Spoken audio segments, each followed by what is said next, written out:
Think about what happens when an object is completely free to move. If you shove a skateboard on a flat floor, it travels forward in a straight line. Physicists call this linear motion.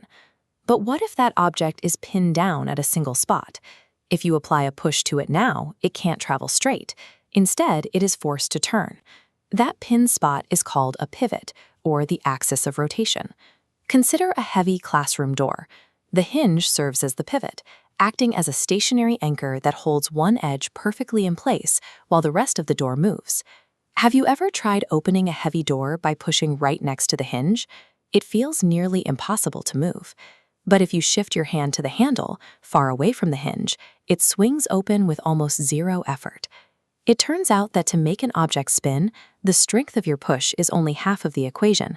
Exactly where you push relative to the pivot determines the final outcome. In physics, this turning effect is known as the moment of force, though you might also hear it called torque. The moment of force is calculated by multiplying the strength of your push, the force, by your distance from the pivot. To get a massive turning effect, you don't need to push harder. Simply increase your distance. This explains why mechanics reach for long-handled wrenches to unscrew tight bolts. A longer handle increases the distance from the pivot, multiplying the turning effect without requiring extra muscle. In vehicles, a large steering wheel puts the driver's hands much further from the center column, making it easier to turn the heavy tires. Even traditional tools rely on this. A heavy stone flour grinder has its handle on the extreme outer rim to create maximum leverage. Distance acts as a multiplier, a mechanical advantage that allows even a modest push to rotate incredibly heavy objects. To keep track of these movements, physicists use a standard convention.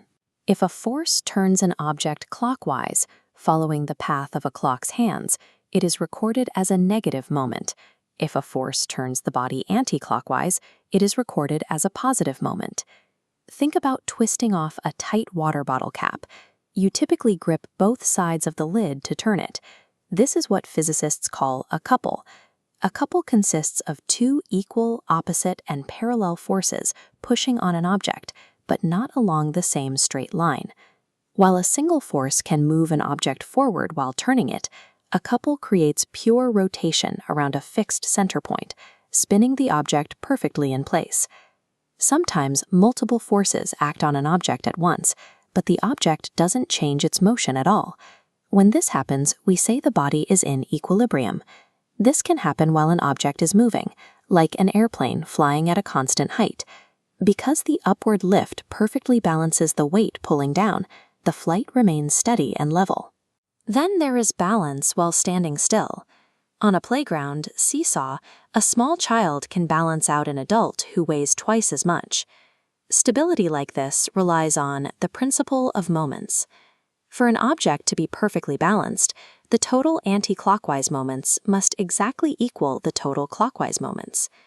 In this seesaw, the heavy adult generates massive force, but sitting close to the pivot results in a smaller turning moment. The younger student creates a smaller force, but sitting at the extreme edge maximizes distance, creating a turning moment that perfectly matches. In the world of physics, balance happens when the moments of force on both sides are perfectly matched.